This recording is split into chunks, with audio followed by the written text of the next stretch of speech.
Amados irmãos e irmãs, são longos esses relatos da aparição de Jesus aos discípulos de Emaús, mas a intenção é essa, é que nós façamos a caminhada com Jesus, é que nós percebamos, como estes discípulos que caminhavam para Emaús, a presença do Cristo vivo e ressuscitado. É para que nós sejamos de fato iluminados pela chama do amor que faz arder o nosso coração quando ouvimos a sua palavra. É para que nós hoje experimentemos dentro de nós, em nossa vida, este relato, este amor, esta narrativa e esta realidade da presença de Jesus vivo, ressuscitado, que embora nós muitas vezes não o percebamos, mas ele está presente em nossa vida.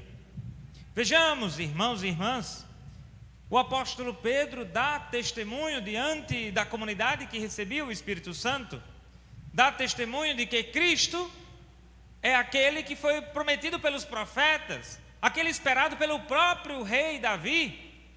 Davi esperava que Deus cumprisse a promessa diante do povo e de fato em Cristo Jesus tudo é realizado. É Cristo Jesus o sacrifício verdadeiro que nos reconecta, que nos reconcilia com Deus, não necessitando mais de sacrifícios ou oferta em ouro e prata, mas com a própria vida de Jesus, somos então reunidos com o Pai.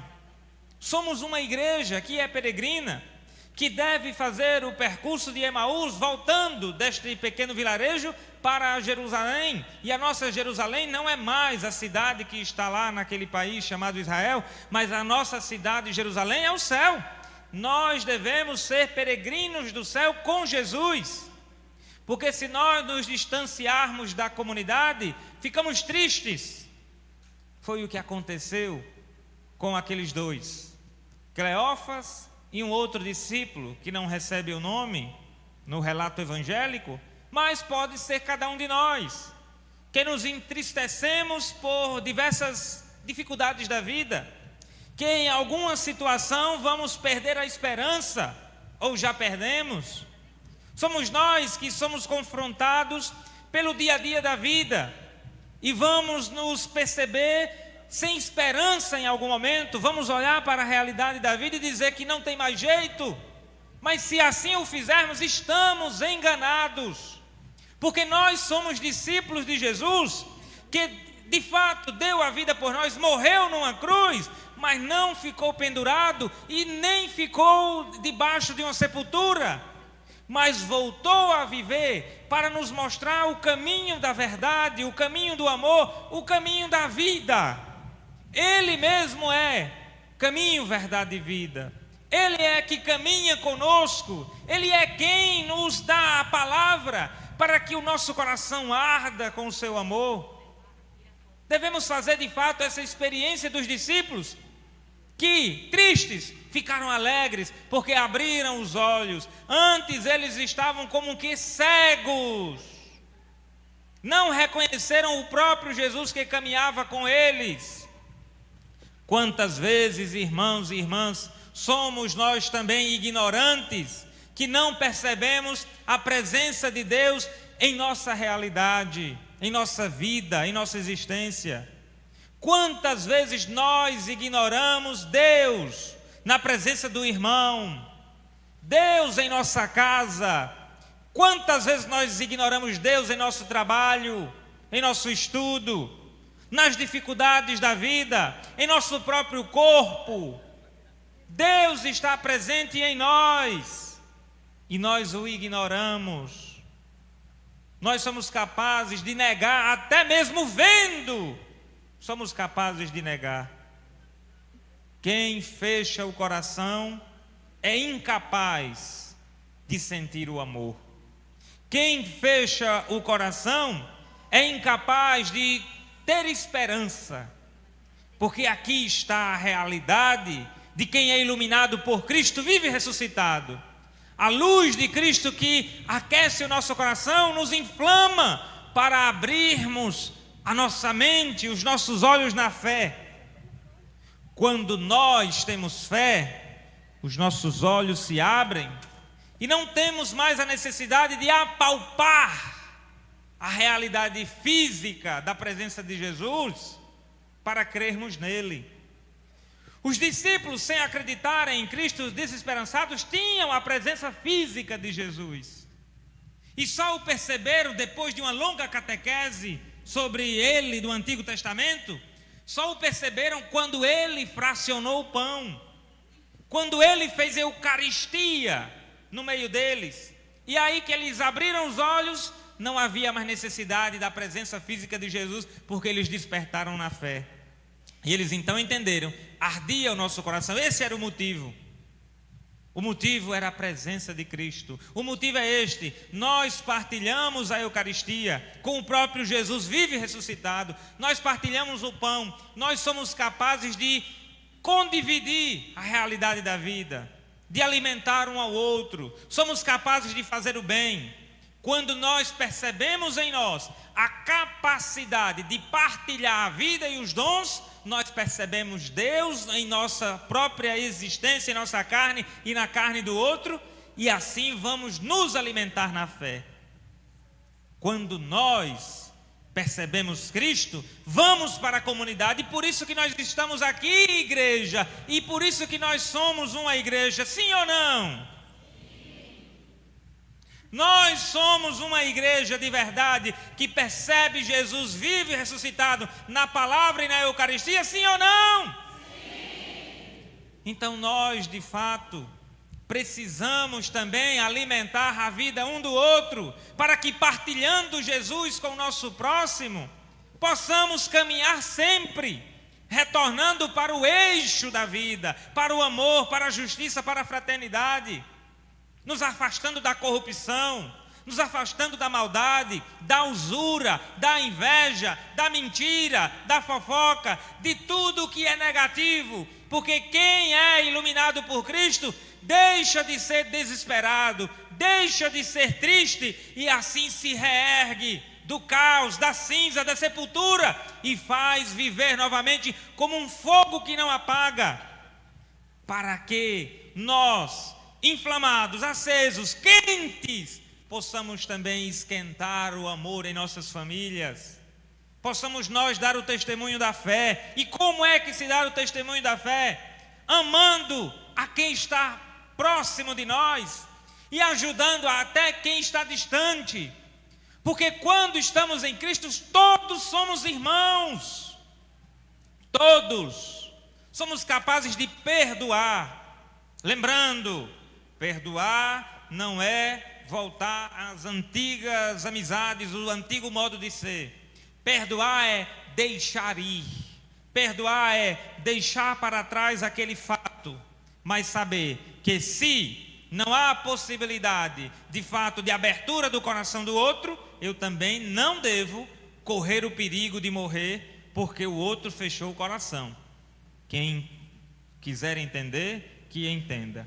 Vejamos, irmãos, somos nós, hoje, alimentados pela palavra da Eucaristia, alimentados e acendidos pela luz do Cristo vivo, enviados para, na igreja, darmos o testemunho. E como igreja, vivermos em saída, como nos falava tanto de venerável memória o Papa Francisco, que sempre dizia que é necessário uma igreja em saída, é necessário uma igreja que mesmo às vezes cheia de lama e às vezes machucada, mas que não fique presa na sacristia ou presa em suas reuniões que são limitadas pelo espaço físico, mas que nós, de fato, possamos ser enviados ao mundo, a fim de sermos evangelizadores, em casa, no trabalho, na vida real.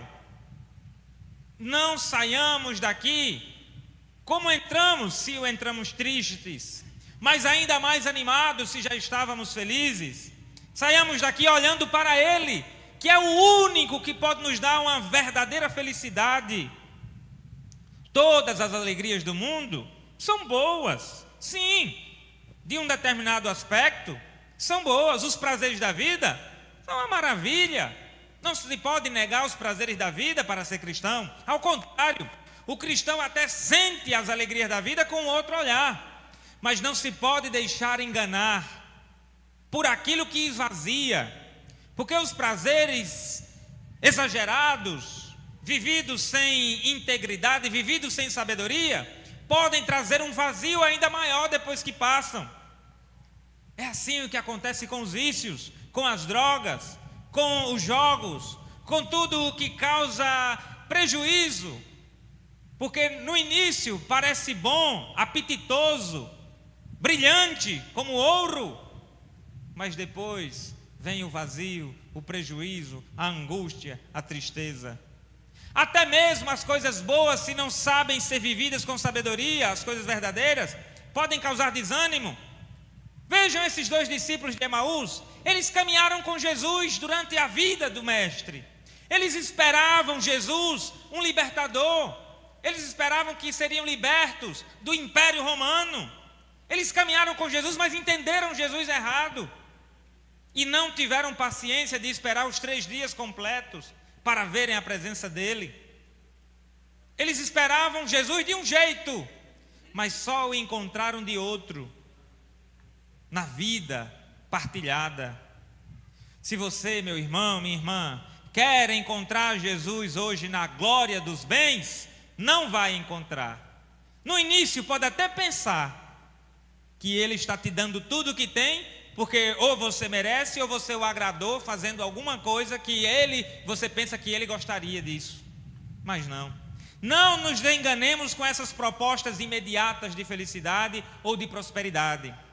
Há muitas instituições aí, religiosas, que prometem sacrifícios, você fazendo o sacrifício, você fazendo tal oferta, você pagando isso, você comprando aquilo, você vai receber aquilo lá. Isso é mentira, é ilusão. Nós ouvimos na segunda leitura, não é mais o sacrifício de ouro, de prata ou de qualquer outro sacrifício que vai agradar a Deus.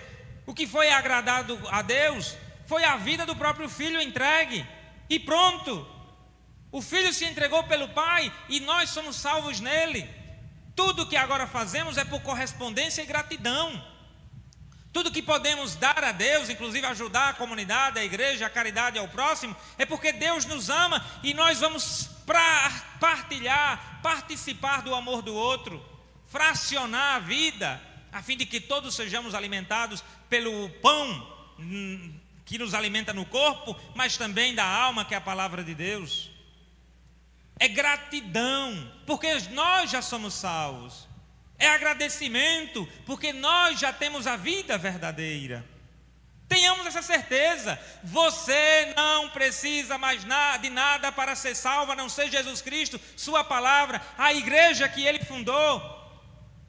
Porque vivendo com Cristo seremos santos, como já são santos aqueles que viveram dando testemunho, porque amaram a Cristo vivo e ressuscitado.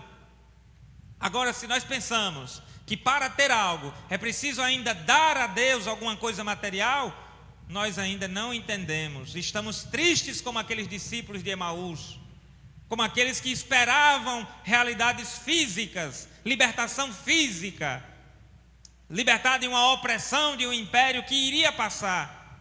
Tudo que é mal acaba, o bem sempre prevalecerá, nos exorta o Papa Leão. Esse punhado de opressores do mundo, de ditadores, passarão, como nós inclusive vamos passar. Todos nós, os grandes e os pequenos, todos somos passageiros. Mas o bonito é, enquanto caminhamos, deixemo-nos nutrir pela palavra de Cristo que arde em nosso coração. Vivamos da esperança, da palavra de Deus, da Eucaristia, para que partilhando este pão que vamos logo mais receber na comunhão, também o pão de nossas casas, o pão do nosso trabalho, possa ser compartilhado com os que precisam, com os nossos familiares e amigos, a fim de que vivamos uma fraternidade verdadeira. Não se deixe tomar pelo desespero.